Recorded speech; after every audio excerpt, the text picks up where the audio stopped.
folks, how you doing? Welcome to Guitar Daily. It's Nick Granville coming to you from Wellington, New Zealand. I'll move back a little bit. It's a little bit tight. That's looking better. How's everyone doing? It's a Sunday evening here in Wellington.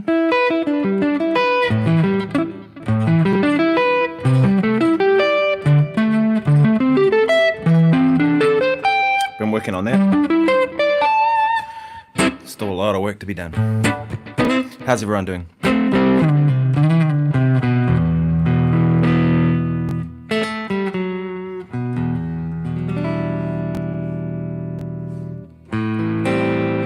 I'll play along to a track. Here's one I used the other day. This is Epic Melodic Rock Guitar backing track in E minor. It's from the Jammin' backing tracks. I always mention it during these videos because I'm never going to remember which track I did and to link it later, so at least now you know. I like this one, it's a good one.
It's kind of a cool sound.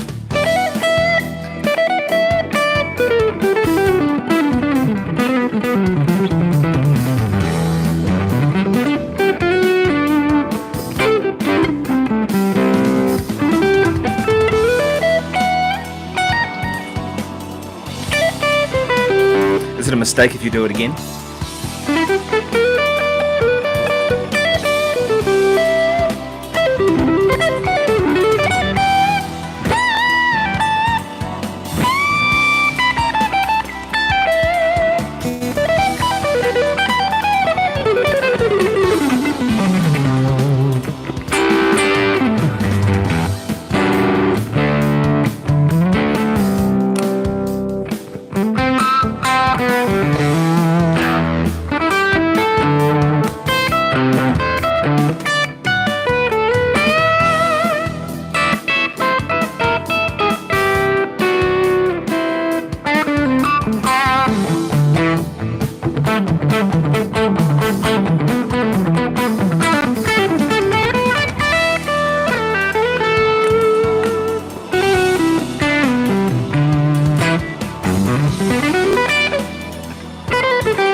I like that track. It's kind of cool.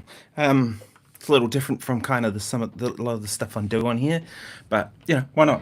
I used it the other day, like I mentioned, so kind of shows what you can do with just 3 chords, right? And it's kind of an interesting progression because the standard thing might be more like E minor, and then D, and then C, right? That's what you would expect.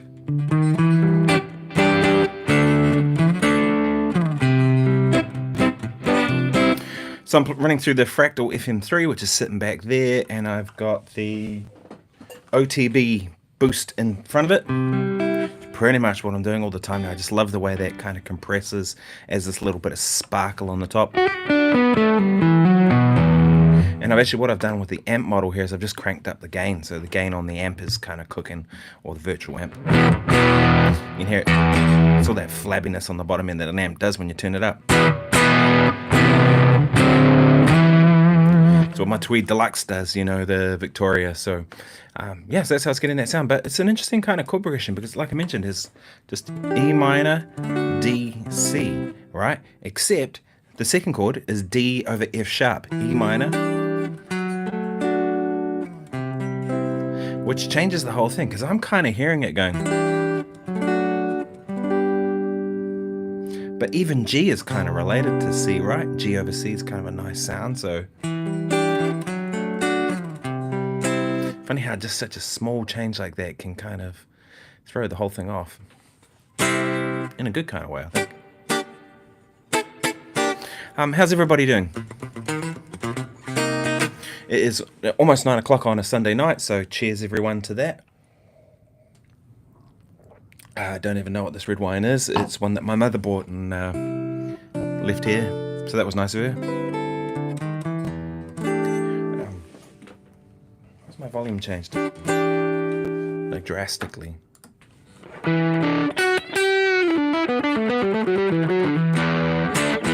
That's the one, Richard, wine talk. Yeah, why not? It's a Sunday night. Where are we? That's better. One of the things with the Telecaster is always that middle pickup setting.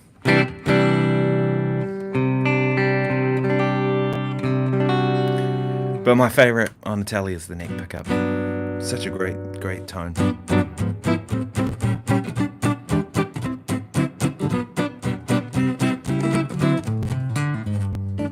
Does a jazzish kind of tone? Kind of.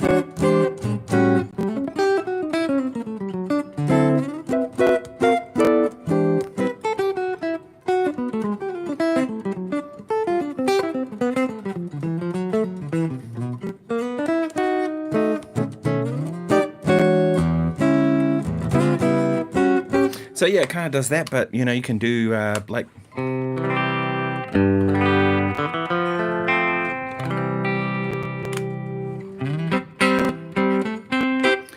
I will do contrabass you play. I'm not sure what you mean by that.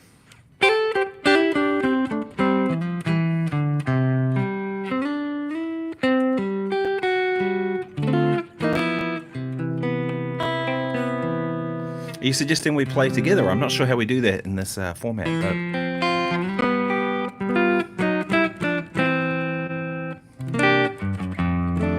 oh, you'll follow, so like a virtual jam session, I guess.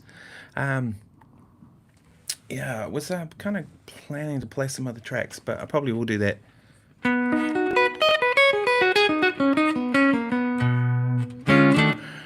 Yeah, I'm not sure how we'd do that because I won't be able to hear what you're playing, so how do we exchange what we're going to do back and forth?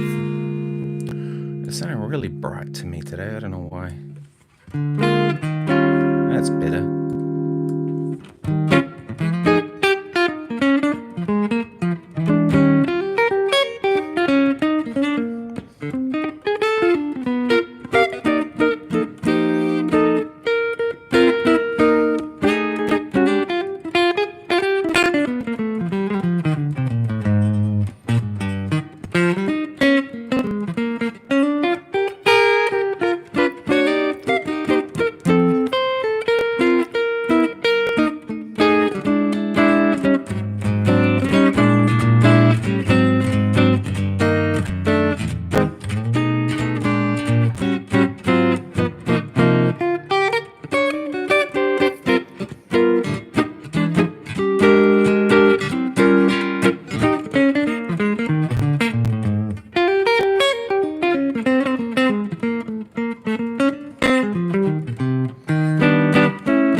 Any questions, anything you'd like to know, people?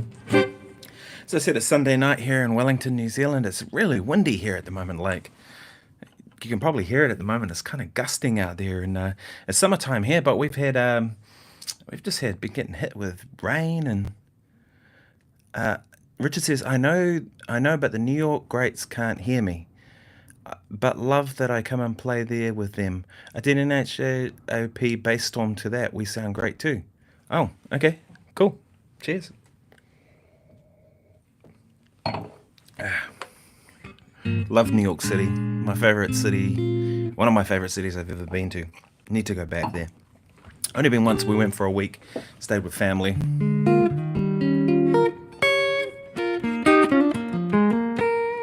But what a city. What a place. Just you feel it as soon as you get off the plane in New York. It's just wild. There's really nowhere else like it. You know what I mean? It's like just so happening.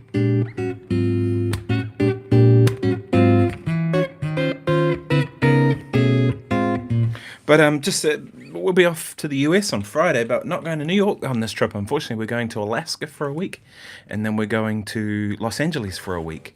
In Alaska, we'll be going to hang out with some dear friends, which should be great. Actually, she sent a message before. I'll read this to you because I think you'll all find this interesting.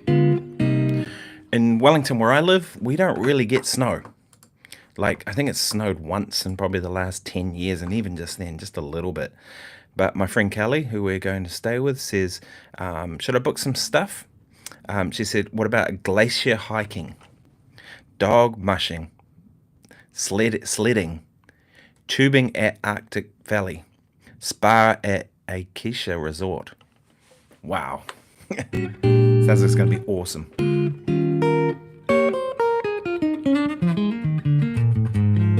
It'll be in the thick of winter there, so the snow is going to be a very different experience. And she asked about going skiing, but I haven't been skiing since I was 10 years old, so that's going to be a disaster. I'll probably fall and break my arm and then be in real trouble, right?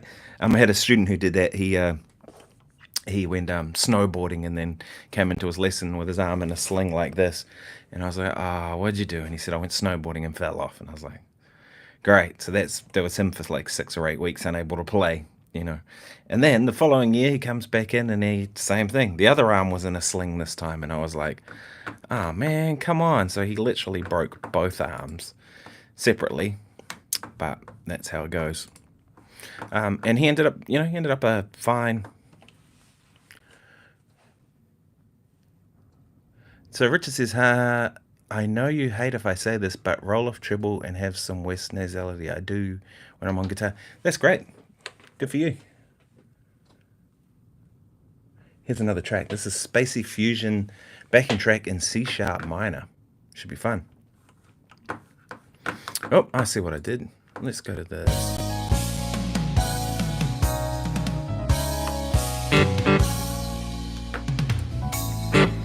There we go.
Yeah, that's a fun track. It's a Spacey Fusion backing track in C sharp minor. Kind of a fun one, sort of built off. Sort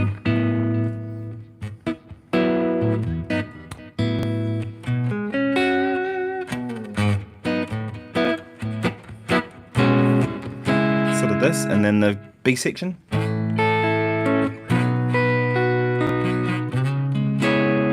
And then kind of a fun progression flavor with a great groove. So that again was jamming backing tracks. Like this stuff. Oh, David's here. Hey, Dave. Hey, Dave. Hey, Dave Newstead. How you doing? From Bathurst.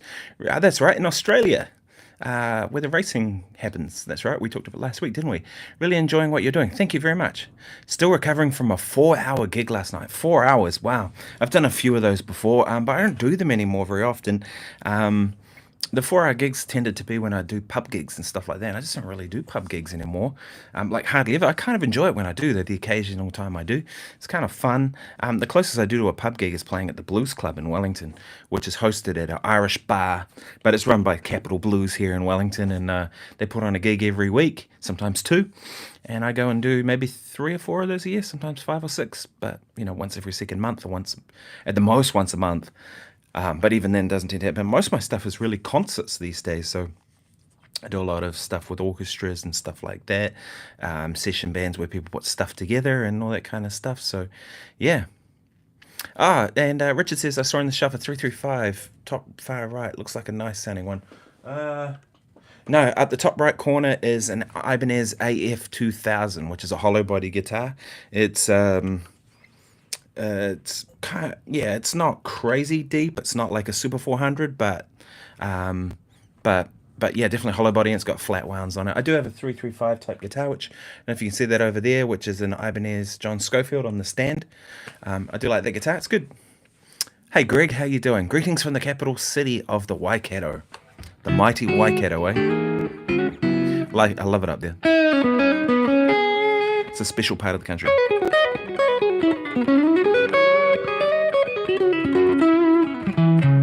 So Dave says, yes, pub gig, 2:30 finish. Oh, that's brutal. So probably 3:30 by the time you get home, and then you're kind of pumped up. So I do kind of miss doing those. I should probably kind of do more of them, but I just don't.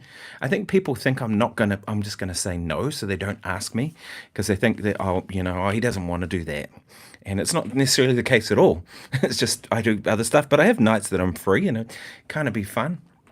Richard Bishop says, hey, Nick Granville, says, at Nick Granville, Happy New Year's. Same to you, Happy New Year's. And I hope your band, Saints Buckets, was filled with a horn of plenty. Okay, not sure what Saints Buckets is, but thank you. The Ibanez is a cool knockoff of a AR950 905CA. I'm not sure. The closest I've seen to that one was an AF95, and I actually was looking at getting one of those. They had one in the shop, and I tried it, and then they said, just hold fire. We've got a new one coming, the AF2000, which will be the new one. And actually, it was a really good guitar. I did... The only thing I don't like about it, and it's the case with all guitars like that, is it's just too new. And I think with, greetings from Sydney. Greetings from Wellington. Man, you got to come over and hang sometime, my man. Be great. It's like Sydney to Wellington is 3 hours on a plane.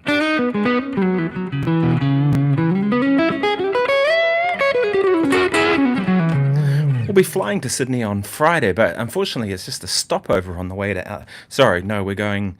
Melbourne on the way over. Melbourne to LA on Friday, and then we have a night in LA, and then we fly to LA to Alaska, LA to Seattle, Seattle to Alaska, and then on the way back we go Alaska to Seattle, Seattle to LA, and then we have a week in LA, and then we fly back via Sydney. I don't know why we're going via Australia this time. I think it worked out like significantly cheaper, but it means the trip is longer. But yeah, we won't actually stop in Sydney. We'll just get to the airport, have a couple of hours, and then have to connect to another plane.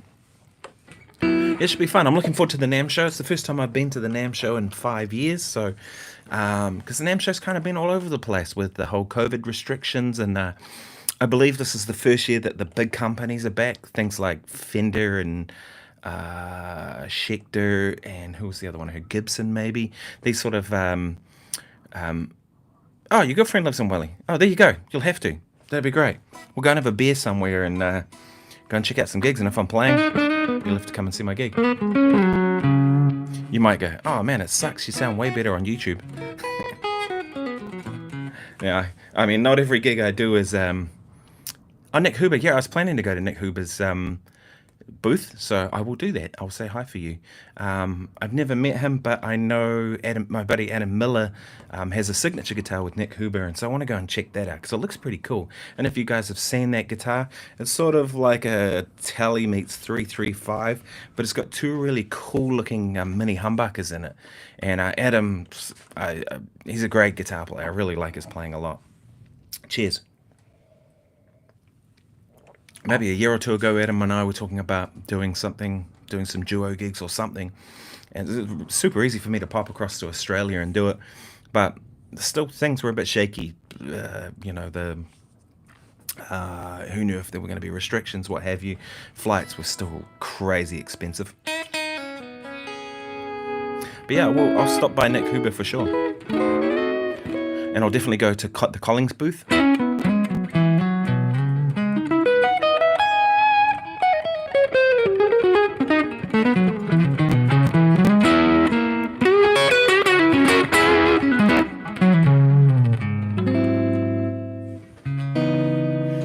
Yeah, but I'll definitely go by the Fractal booth because I want to go and see what those guys are up to. Often companies present new stuff at NAMM show, so I'll go by the Fractal booth. I'll go by the Fender booth if they're back. I'll go by actually, speaking of which, Fender got in touch in December and are going to send me a couple guitars to check out, which is awesome. I'll do some videos about that, although they didn't ask for that. They just said, do you want to check out these guitars? I think they knew if I checked them out, I was probably going to make a video. But yeah, I'll do that. I'll check them out. It'll be interesting. The new Ultra line, which look kind of interesting, kind of a modern take on a Strat and a Tele, but not too modern. Yeah, and what else am I planning to do? Oh, there's so many booths I want to go by, kind of check out what's going on. Because yeah, like I said, a lot of companies present new products. I texted my friend Mark Lettieri the other day, and he's actually playing in LA that week while we're there. He's going to be at NAMM as well, so we'll catch up there. But he's playing that week with the Fearless Flyers with Corey Wong, so I'm going to go to that for sure. I think this is a Wednesday night. And then I saw Andrew Senewick post that he's playing the Thursday night with Oz Noy doing a duo.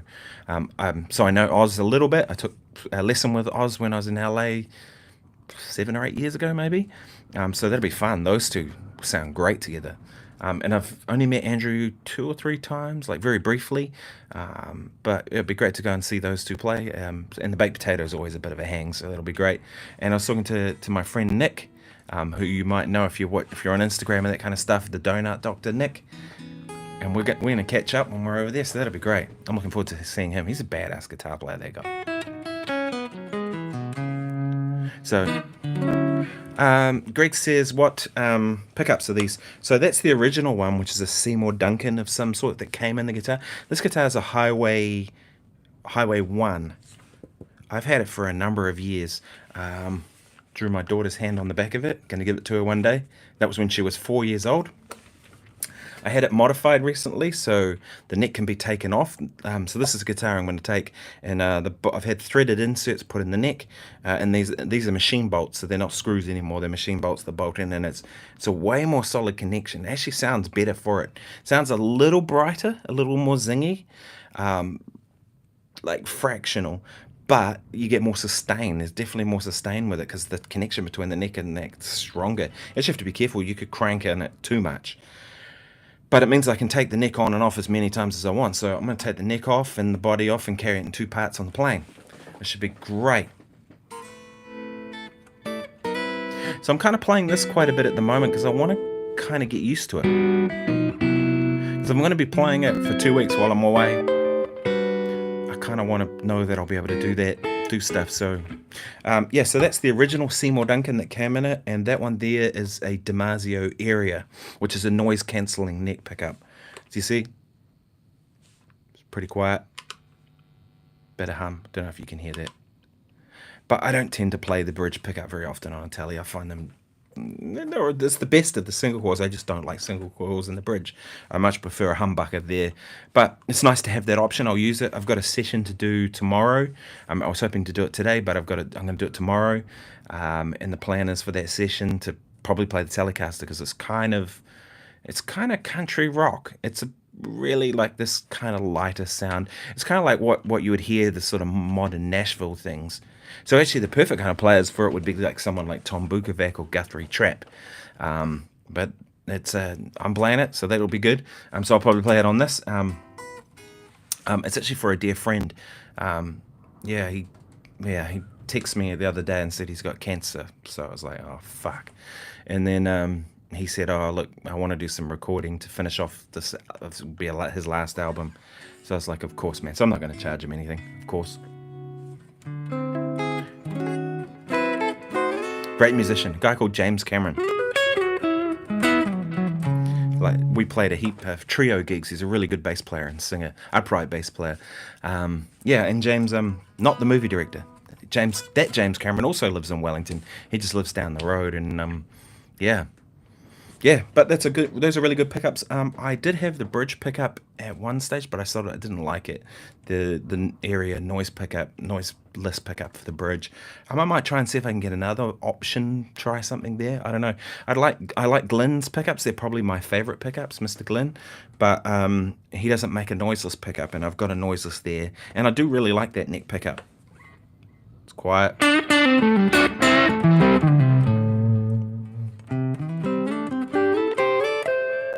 And it works. Tele pickups are meant to be a bit darker anyway, so the high-end loss you get from a noiseless is probably fine anyway. Oh, you're a dad too, Richard. That's great. So Dave says, Nick, can you discuss setting tones and levels on stage and problems you encounter? Yeah, so setting tones, my tones are kind of, most of the time already kind of worked out in advance. Like I go into the gig knowing what I'm going to do. I have some presets in my Fractal if I'm using that, or if I'm running into an amp or whatever. And most of the time what I go in there and do is I go in and I just turn the amp up to breakup point. I want this kind of tone.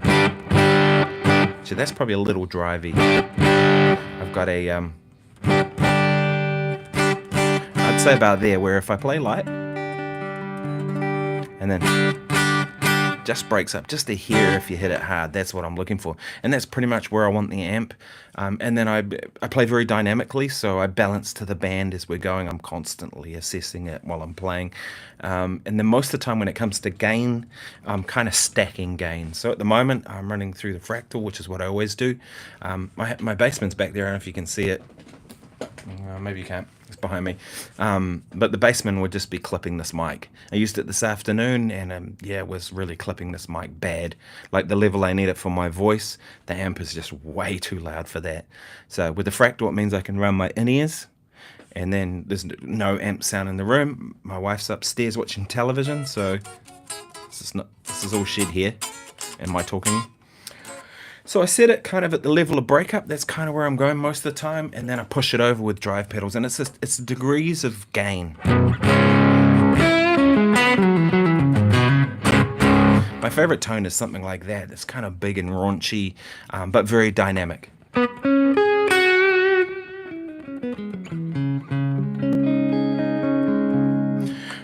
See if I play light, it's clean. If I hit it hard, it breaks up. Like a saxophone player would do, right? When a saxophone player plays, they have a sound that kind of gets a bit distorted when they blow hard into the horn, and I like that. And I'm always thinking about balance with the band. So when I'm playing a rhythm part, I'm always trying to tuck it into the rhythm section so it's kind of right there, unless it's a part that needs to be featured. If it's a guitar solo, then the way I approach guitar solos is I want it to be the same volume as where the vocal was. So if the band's here and the vocal's 10% louder than the band, or when it's the guitar solo, I want to be 10% louder than the band, right? And kind of have the guitar occupy that space. But I like being very dynamic even with that. So I'll generally start solos quite soft and kind of give it some room to grow, depending on the situation, of course. If I'm playing something like a Tina Turner tune or an 80s rock tune, you got to just burn from the beginning because that's the gig, right? With the problems I encounter, some sound people make up their mind that guitar is too loud before you've played a single note, which is the dumbest thing ever. It's stupid. You walk in with something and they'll be like, "Oh, don't you play too loud?" And you're like, "I haven't even played yet. What are you talking about?" And I'm always polite. I don't be rude to these people. I might be thinking in the back of my mind that kind of stuff, but I'm like, sure. And so, because the last thing you want to do is get offside with them. You know what I mean? And sometimes, and maybe they're jaded about guitar, but for good reason. Maybe they've had a bunch of guitar players that have just been obnoxiously loud and killed the gig. That's not me. That's not what I'm trying to achieve.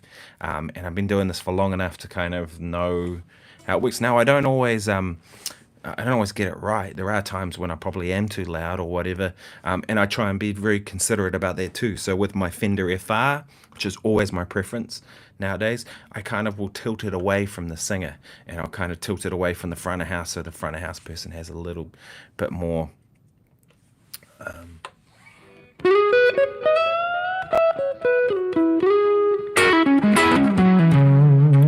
That kind of sounds my favorite kind of thing. But yeah, whatever the music needs. I mean, the thing with me is it's never the same thing, and that's what I like about using the fractal stuff is or any kind of modeler really, but I happen to use the fractal stuff, is that it's more consistent. Wherever I go, I can get the same sound. So we're away in the US. I'm not going to take an amp at all. I'll take a little battery powered amp. So I've got something in case I want to do these videos and stuff, and I'll take the tele with a removable neck. But that's kind of going to be it. I'll have access to stuff if I want to. Yeah.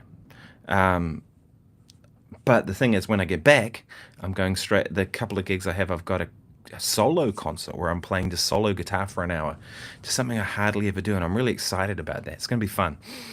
And it's for Gareth Morgan, who's one of the wealthiest New Zealanders. He owns a golf course out here, and he has a concert venue there. And they've got a jazz singer playing later with her band. I say jazz singer loosely because I don't know that she actually sings jazz, but it's how she was described to me. I listen to her, and I don't hear any jazz in her voice at all.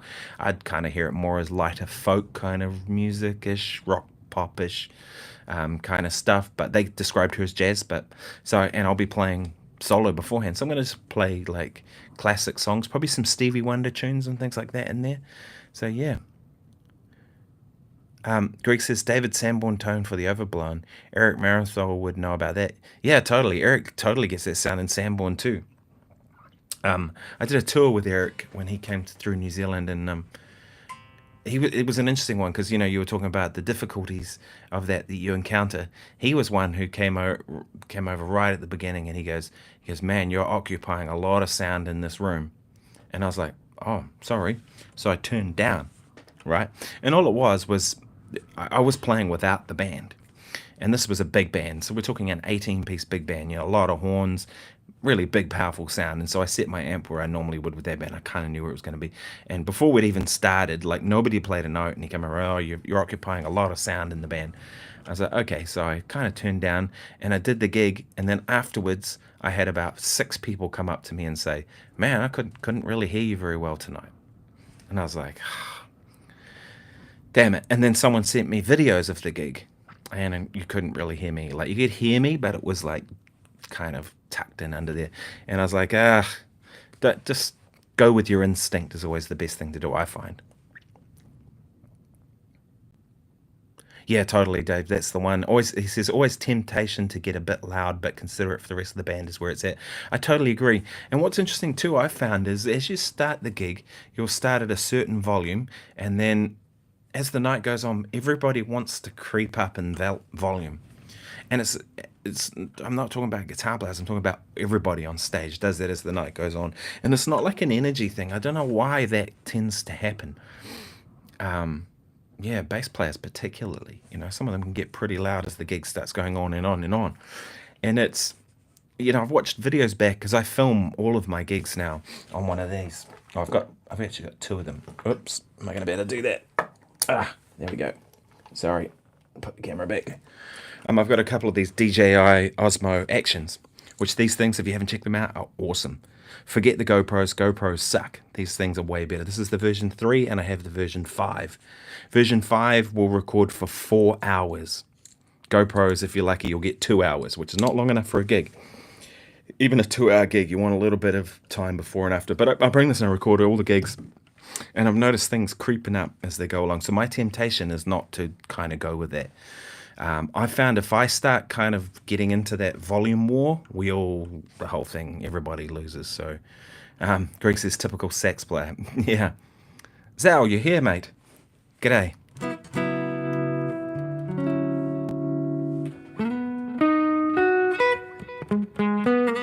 I'll probably play this actually. I was thinking for that gig would be fun. Now let's go to that. I like that sound, but I want this. There we go.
I'm going to swap over.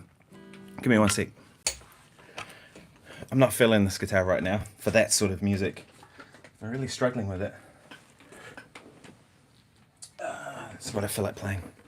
Here we go. Yeah, Sir Duke. Yeah, I think it was Songs in the Key of Life. Possibly. I'm terrible at that kind of stuff. And I'm absolutely terrible at the names of songs. Like, I know a lot of tunes, but I don't know what they're called. And I get caught out with that all the time. Like, I'll be like, oh. Someone will call a tune and I'll be like, oh. And then we start playing it and I'm like, oh, that one. Sorry, I can't handle guitars out of tune.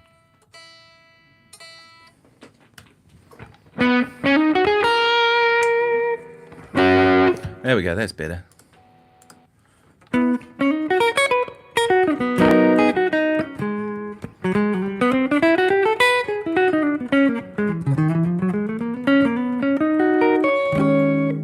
Yeah, that's more the sound I've used for that kind of stuff.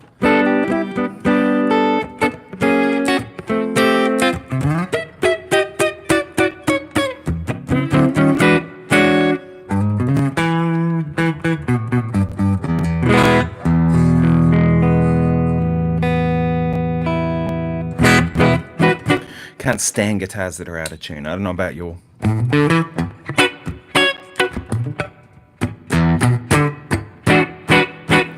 Let's give that another go.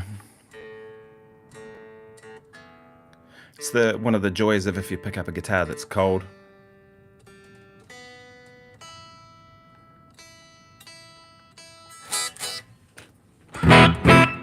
Because because your hands that are warm just automatically kind of make it break up straight away and get back into that. I remember seeing a thing of Clapton's, I think it was Clapton's guitar tech, and he was out the back before the gig going, it was kind of stuff to kind of get the strings warm and the guitar warm, you know, kind of crazy.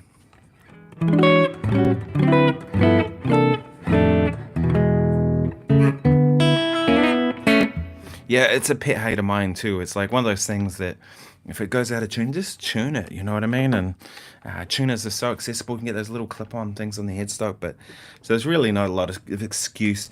Guitars are never perfectly in tune anyway. But, you know, let me just try this. It's going to fit right there.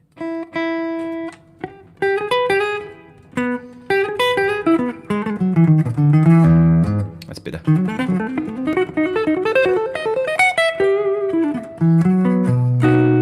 Yeah, so I thought I might play that tune. And I've kind of been working on this thing with Sir Duke where it's like the chorus section, right, is B major, F minor, E major, and then 2-5 back, right?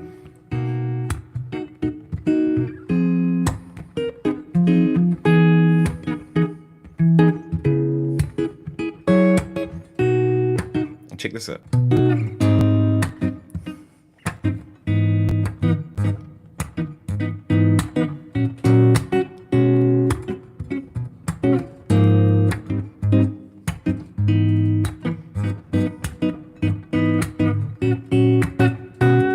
It's kind of a cool sound, isn't it? Going, so thinking B major, A flat major to E major, right? Or even G sharp minor over E major, something like that, and you get a different.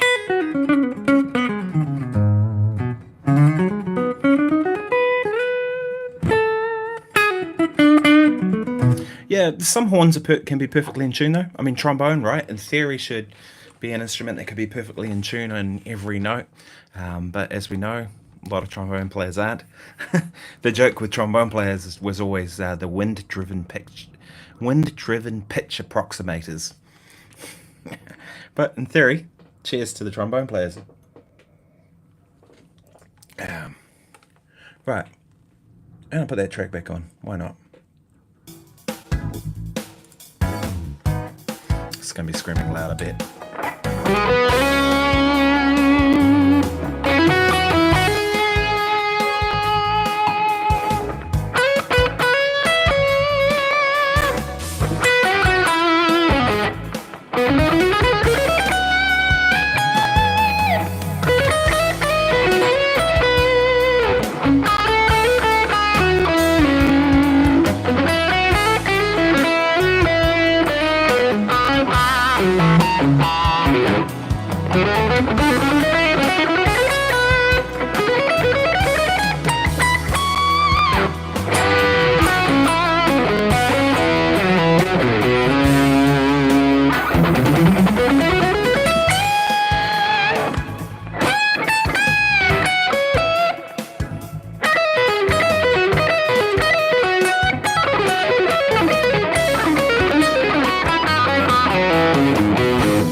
I do really like this guitar. It's a great guitar.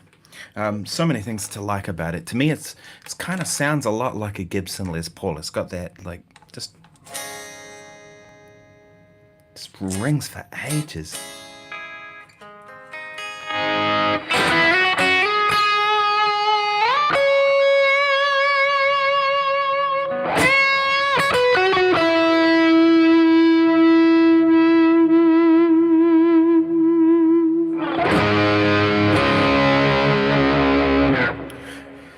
Yeah, it's just something about it. I just really like this guitar. Just kind of, it suits me. And I think partly it's the kind of the scale length. I like the 25-inch scale. I don't know why. Hey Sasha. Hi Nick. Sorry if this is random, but you recommended the Tour Brother version of Stellar a while back. Oh, choice. Really liking it. Awesome. Any more recommendations based on Ulf's playing on that? Yeah. So there was Stellar by Starlight that they did on there, and there was one other standard too. Trying to think what it was that they did. Alone Together was the tune Alone Together, and it's brilliant. When I play Alone Together, I always think of how Ulf played Alone Together, and I kind of stole it off him, you know.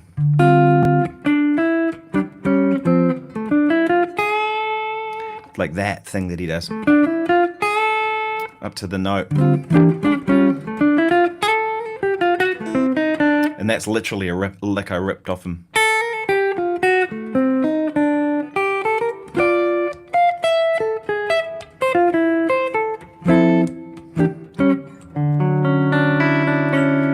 Beautiful voicing he uses there.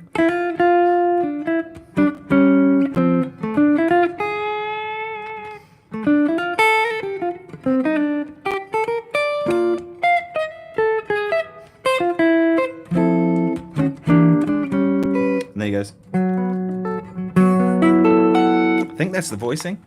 Yeah.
Yeah, so that's a good one to check out if you want to check out some Ulf Kenius. I think he sounds really great on that track too. So yeah, from Tour Brother, I would go Alone Together and Stellar. I think those are the two where Ulf really shines. But there's a lot of really good stuff of that guy around. The duo with Pat Metheny, where they play Bright Side's Life. Dare I say it, I like his solo better than I like Pat Metheny's solo on Pat's tune. I think Ulf kind of just went for it on that and sounded awesome.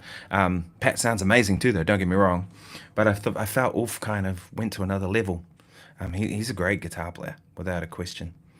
I'm glad that's one of your other favourites too. So cheers, everybody.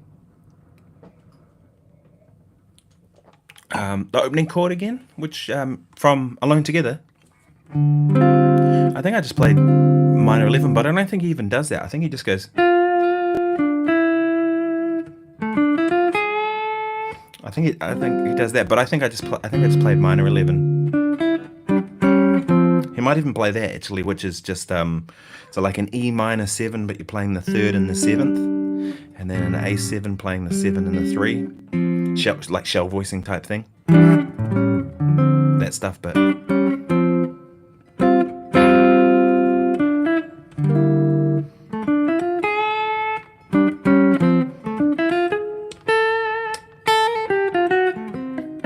that's the lick.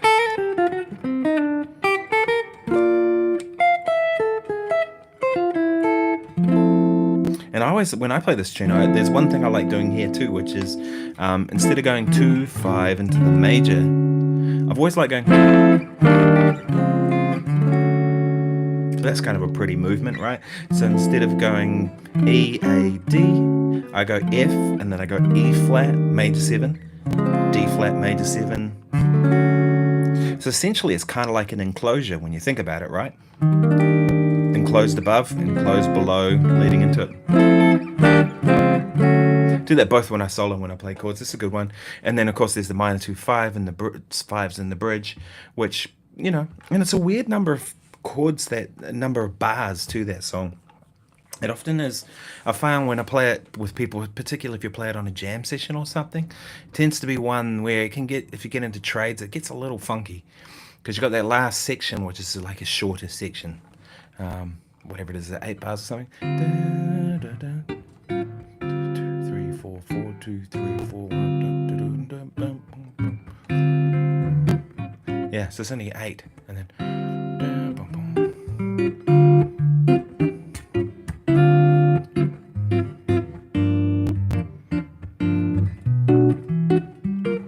I always found that bit kind of weird. I never quite understood where that came from, but it works, so why not? Cheers, everybody. I hope you're having a good Sunday night.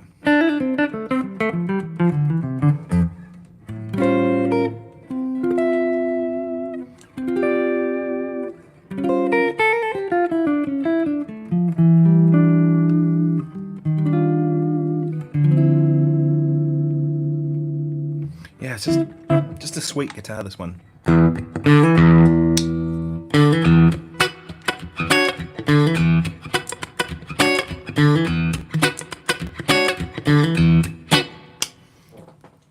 So, question here from Sasha was, when you say you do that in comping and while soloing, would you just play those chords when soloing or imply them on single note lines? I use them when like in between, so kind of almost like comping for yourself, if you will. So if I was taking a solo, it might be something.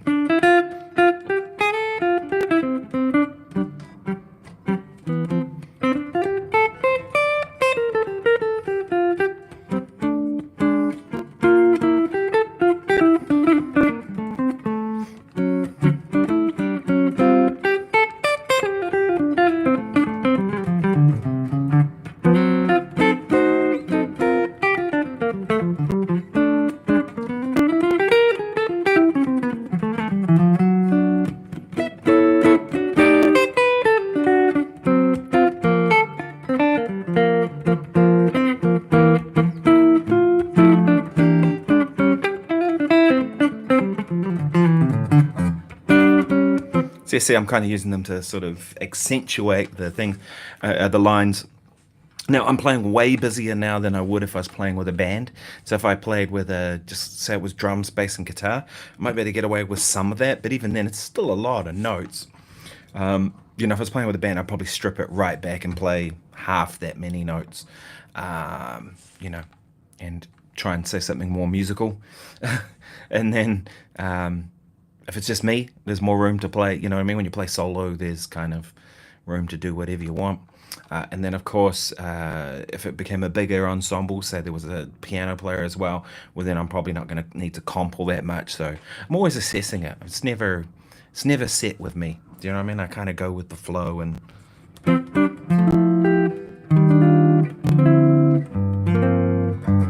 Hope that helps. But I mean, with any tune, you know, the more time you spend with the tune, the better. That's where I find most people kind of go wrong. It's not their fault, they just haven't probably considered it. But, you know, if you take a tune like Alone Together, you know, and you'll ask them, you go, how can you play the tune? And they can kind of almost get through it once, just the tune. kind of go, you got to spend some time with the tune, you know, and just even something simple like,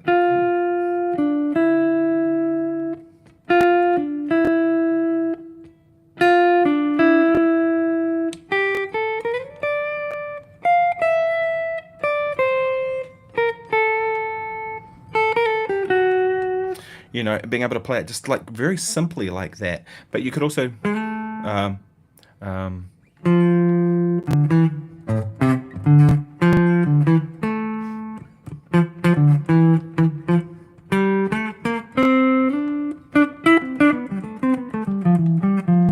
being able to play it in that kind of register too, being able to play it with chords, being able to play it in other keys.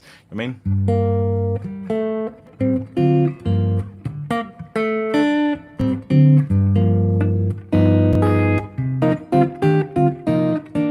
so on and so on. Do you know what I mean? Like being able to actually play it in other keys, and it helps. Yeah, it does. It's a nice sounding jazz guitar.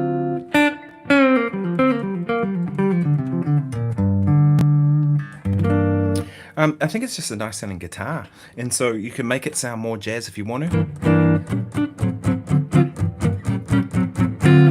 But you can also make it kind of fusiony, as you heard a minute ago. Like that's one thing I like about it, is it's very versatile. I don't know if I'm crazy about this whole thing, two volume controls and then a tone. I think it kind of drives me nuts.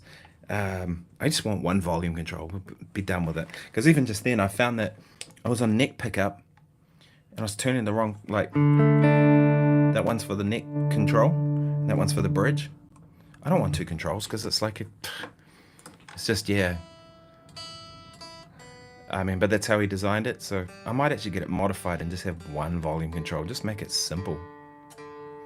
I almost never do the blend thing that people talk about doing, and I never did on the Les Paul either. It's sitting over there. Les Paul, there. Excuse me.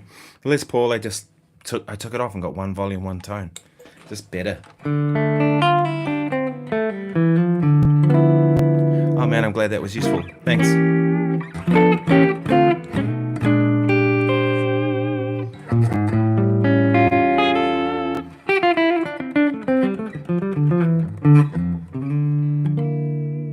So I did a podcast today with my buddy Warren Mendonza.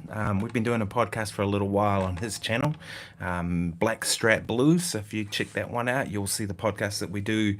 We set about doing it once a week, and it ends up being more like once every 2 weeks because we're pretty busy, and it's going to be like once a month for January because I'm away. Or maybe we'll try and get another one in, but Warren's a great dude. But we had a guest on today. We had Brett Adams, who's a well-known New Zealand guitar player. Yeah, I didn't realize he said he's been out playing with the Exponents, and he's been out playing with the Dudes. So that's two iconic New Zealand bands. So that's great. So he had some good things to say, which was cool. One thing I do have with this guitar though is I have a little bit of buzzing at the moment. Yeah, and he was with the Mockers too, that's right. So he talked about that, and he talked in the podcast about going to London. He lived over there for 14 years when the Mockers were establishing himself there. Now the Bads, which is his band with his partner. But yeah, nice dude. I'd known of him, and I've kind of been following him for a while, but we'd never met until today, so that was cool.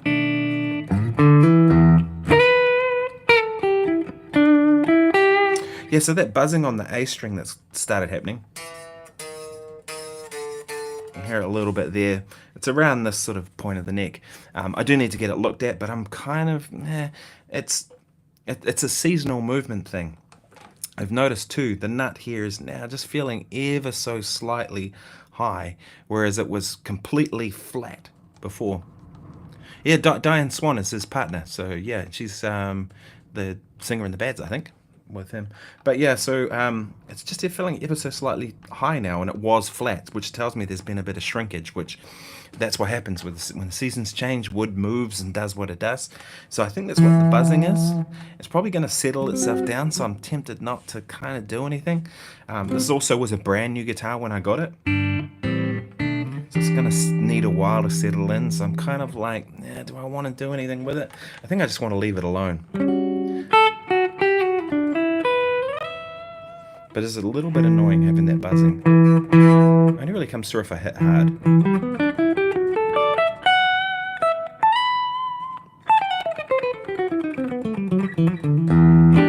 Yeah, I don't know Diane. I've never met her before, but I know the music.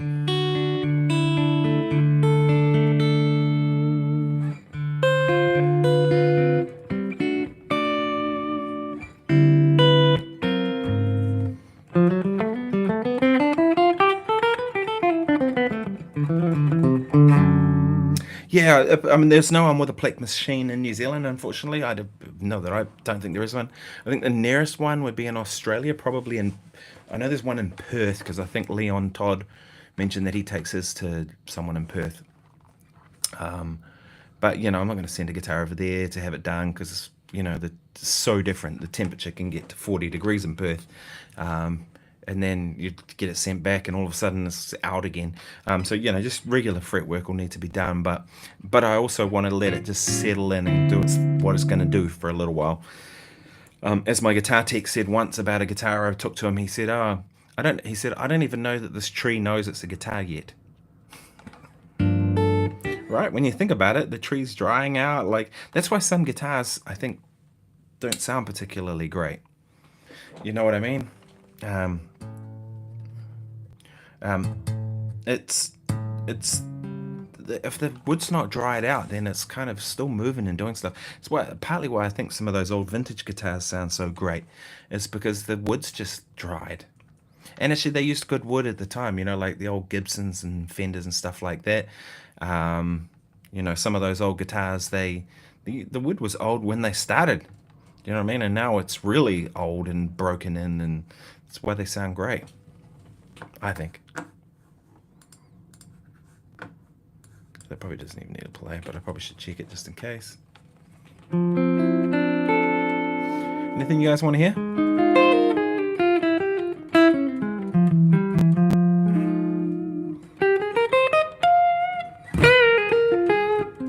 Yeah, it is a 7 or 8 hour flight from Perth to New Zealand. It's quite a long way. I've got an uncle in Perth. I should go and see him, actually.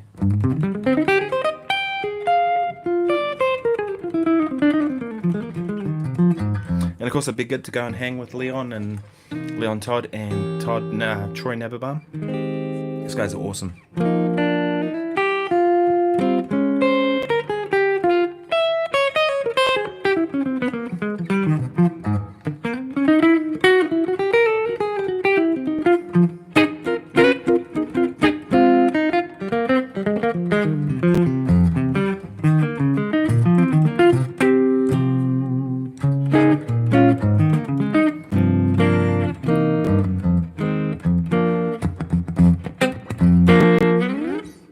What's going on with that?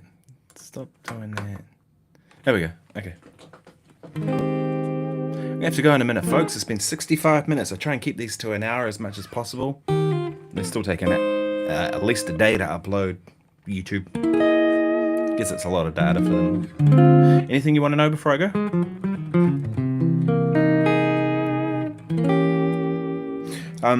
So yeah, just to update people too, I will be we're going to be in Alaska for a week, so I've decided I'm going to take a week off from doing these daily videos while I'm in Alaska. There's no point. I'm going to be traveling a lot. I'll be hanging out, doing stuff there. I'll be staying with friends, so I don't know that it's really going to be appropriate to do videos from friends' houses when we're there and all that kind of stuff. So I'm sort of going, it's just all looking too difficult. So it doesn't really matter. CC, you're here. So yeah, a week off from Guitar Daily, and then when I get to LA, it's going to be all NAMM stuff and that kind of stuff. Maybe make some videos. I'd like to do some interviews with people while I'm there. That'll be fun. So there'll be a heap of stuff coming out during NAMM. So probably even more than one video a day if I can. So that'd be cool. And NAMM is always fun because there's always heaps of stuff happening. The hangs and the gigs and all that kind of stuff. So yeah, and then when I get back to New Zealand, I'll start the daily videos again as much as I can. And there's some good stuff around the corner. Like I mentioned, Opera in the Park in Nelson, which is a big gig. There's 20,000 people. We're playing with an orchestra. We've got, it's the same show that we did in Christchurch. So Annie Crummer, Betty Ann Monga from Arija, and then Diva Mahal and Naomi Ferguson, plus the Christchurch Symphony, and yours truly on guitar. So I'll be going down there for that one. I'll take this guitar.